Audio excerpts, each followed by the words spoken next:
Good morning and welcome back our channel. চলে এলাম সকাল সকাল নতুন একটা ব্লগের সাথে। তো সকাল সকাল দেখো ছাদে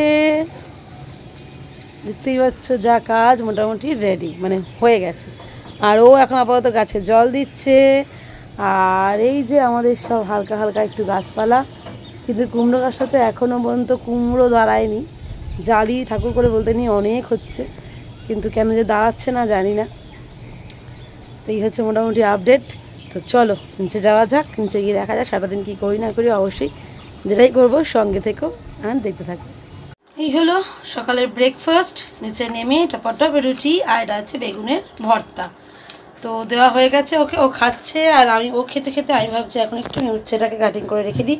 রিশান ঘুমোচ্ছে, তাই দুজনে একসাথে খেতে বসবো না, কারণ মামুনি পুজো করছে যেহেতু আজকে হলো বৃহস্পতিবার।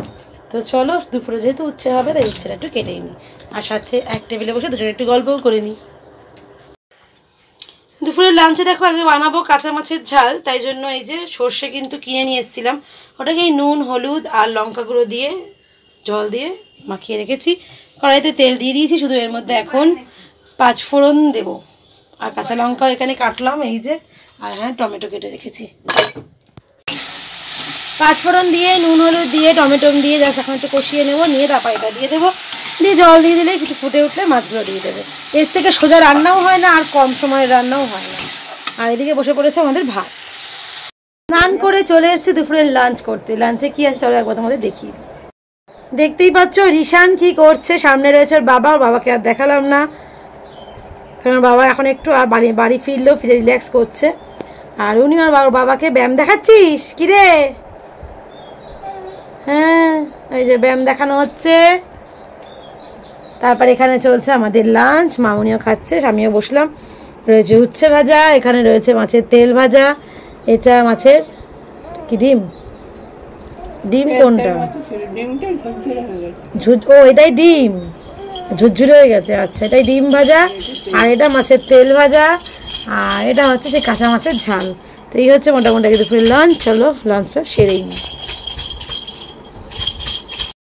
দেখো ছাদে চলে এসেছি, এই আরেকজন এসেছে, তাকে কিন্তু দেখা যাচ্ছে না, সে তাকিয়ে আছে কিন্তু।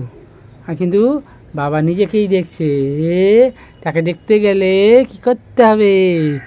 আসতে হবে এদিকে, তাই তো? হ্যাঁ সে আসছে না যখন আমাকেই যেতে হবে। এই দেখো সেটা কে, দেখতেই পাচ্ছ সেটা কে? বলো গুড ইভিনিং। Good evening. আমি ছাদে চলে এসেছি। এবার ছাদে কি করবো? সন্ধ্যে সন্ধ্যে হয়ে গেছে। সন্ধ্যে হয়ে গেছে, গাছে জল দেবো। তুমি কি দেবে বাবা?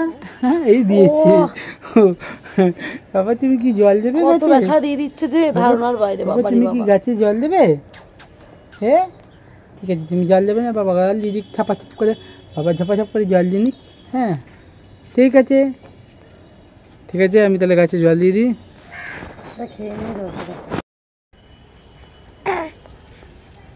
তাহলে বাবা দিচ্ছে, দেখেছিস বাবা গাছে জল দিয়ে দিচ্ছে। কি সুন্দর সিস্টেম করেছে বাবা, তাই না? এটা তুমি নিজে বানিয়েছো না?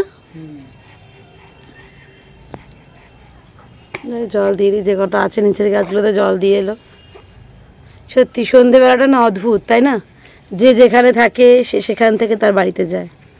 এমনকি গাছেরাও কিন্তু, এই গাছেরা বলছি, পাখিরা কিন্তু তাদের বাসায় ফিরে যাচ্ছে, তাই না? সবার তারা এখন, দেখেছিস না বাবা? দেখো সবাই সবার বাড়ি ফিরে যাচ্ছে, যে যেখানে আছে সেখান থেকেই সে তার বাড়ি ফিরে যাবে।